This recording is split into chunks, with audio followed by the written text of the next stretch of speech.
Assalamualaikum warahmatullahi wabarakatuh.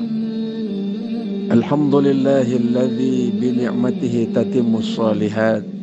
Wassalatu wassalamu ala asrafil mursalin imamil muttaqin sayyidil ghurril muhajjalin sayyidina wa maulana Muhammad ibn Abdullah wa ala alihi wa sahbihi wa mawalah, amma ba'du. Ada 3 perkara yang senantiasa harus kita bersihkan dalam kehidupan kita. Yang pertama, bersih pikiran dari prasangka buruk. Makanya Allah menjelaskan dalam Al-Quran, Ya ayyuhalladzina amanu jtanibu katsiran minadh-dhonn inna ba'dadh-dhonni ismun. Wahai orang-orang beriman, hindarkan dirimu dari prasangka tidak baik. Sesungguhnya prasangka itu adalah bagian daripada dosa. Betapa banyak kita manusia berprasangka buruk kepada Allah dan manusia. Kita mengatakan Allah tidak adil. Orang lain senang, saya susah. Orang lain kaya, saya miskin. Orang lain bahagia, kok saya seperti ini hidupnya. Sesungguhnya ini penilaian-penilaian buruk yang selama ini tidak berdasarkan ilmu.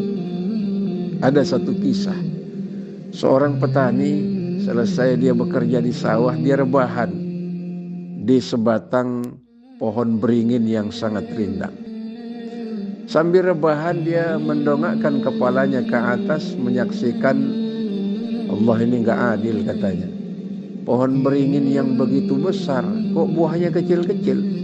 Sementara labu yang saya tanam, pohonnya kecil, batangnya kecil, kok buahnya besar. Belum selesai dia berkata Allah tidak adil. Tiba-tiba sebutir dari buah pohon beringin itu jatuh tepat di atas hidungnya. Refleks dia berkata, Astaghfirullahalazim, Allah Maha Adil. Tadi dia katakan Allah tidak adil, tapi tiba-tiba dia berkata Allah adil.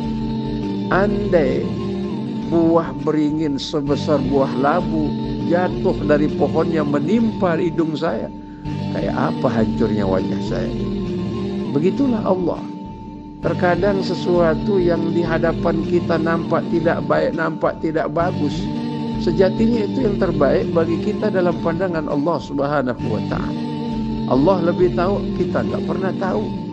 Dalam ayat dijelaskan, asa an tuhibbu syai'an wa huwa syarrul lakum. Boleh jadi kau mencintai sesuatu, tapi itu tidak baik dalam hidupmu. Wa asa an tukrahu syai'an wa huwa khairul lakum. Boleh jadi juga kita membenci sesuatu, tapi sesuatu itu hakikatnya baik bagi kita dalam perjalanan hidup. Oleh karenanya, hilangkan prasangka tidak baik ini. Karena sejatinya inna sam'a wal absar wal fu'ad kullun ulaika kana mas'ula. Semua akan diminta pertanggungjawaban di hadapan Allah Subhanahu wa ta'ala. Berprasangka tidak baik akan membuat kita makin lemah, membuat hidup kita makin susah, menghilangkan kebahagiaan hakiki yang pada akhirnya bisa menyebabkan kita kufur terhadap nikmat yang begitu banyak yang Allah berikan dalam kehidupan kita. La in syakartum la azidannakum wa la in kafartum inna azabi lasyadid. Jikalau kita bersyukur atas nikmat yang diberikan oleh Allah, maka Allah akan menambah nikmatnya. Tapi jikalau kita ingkar, kufur terhadap nikmat, boleh jadi azabnya akan sangat pedih dalam kehidupan manusia itu. Yang kedua, yang harus kita bersihkan dalam hidup kita ini apa? Bersihkan hati dari salah satu penyakit hati yang sangat besar. Apa penyakit hati yang sangat besar? Salah satunya hasad. Hasad itu dengki. Tidak senang melihat orang lain diberikan banyak nikmat oleh Allah Subhanahu wa ta'ala. Kita iri terhadap kehidupan orang lain. Makanya dijelaskan oleh Nabi, manakala hasad itu makin membesar dalam hati, jiwa, pikiran manusia, maka kata Nabi dalam hadisnya, Iyakum wal hasada fa innal hasada ya'kul hasanat kama ta'kulun narul khotaba. Hati-hati dengan penyakit dengki. Sungguhnya penyakit dengki itu, penyakit iri hati itu seperti api yang memakan kayu bakar pada saat orang memasak di dapur. Begitulah pahala kebaikan kita hilang, dihapus oleh Allah lantaran kedengkian yang ada pada diri kita. Hati ini harus dipelihara. Tiap saat dia berbolak-balik, maka kita berdoa kepada Allah, ya muqallibal qulub, sabbit qulubana ala dinika wa ala ta'atik. Wahai zat yang membolak-balikkan hati, ya sabbit qalbi ala dinika wa ala ta'atik. Kuatkan hatiku dalam agamamu dan sekaligus kuatkanlah aku dalam ketaatan. Sejatinya hati yang lapang, hati yang bersih disebut oleh Allah dalam Al-Quran, yauma la yanfa'u malun wala banun illa man atallahu biqalbin salim. Suatu hari nanti tidak ada manfaatnya harta benda, jabatan, pangkat, kekuasaan, keturunan kecuali orang-orang yang hatinya dalam keadaan selamat. Hati yang selamat, hati yang ridho terhadap keputusan dan nikmat yang Allah berikan kepada kita. Jangan pernah iri hati dengan nikmat orang lain yang diberikan oleh Allah. Bisa saja hartanya banyak, jabatannya tinggi, kita tidak tahu kesusahan apa yang dititipkan oleh Allah dalam hidupnya. Ada orang hidupnya pas-pasan, gali lubang tutup lubang, tidak punya apa-apa. Kita hanya melihat penderitaan dan kesusahannya, tapi kita tidak tahu kebahagiaan apa yang Allah berikan dalam hidupnya. Jangan pernah menilai kebahagiaan itu karena banyaknya harta, tingginya jabatan, luasnya nikmat. Kebahagiaan itu hahuna di dalam hati.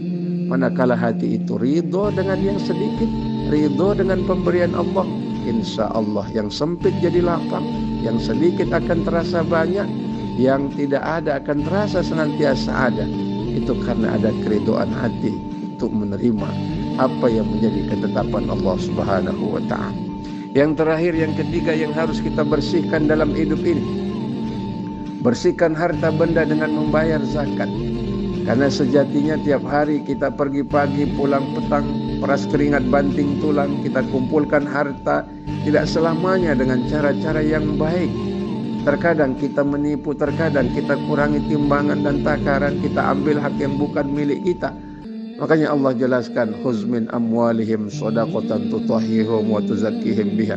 Ambil dari harta mereka berupa zakat, membersihkan harta benda itu. Kenapa perlu dibersihkan?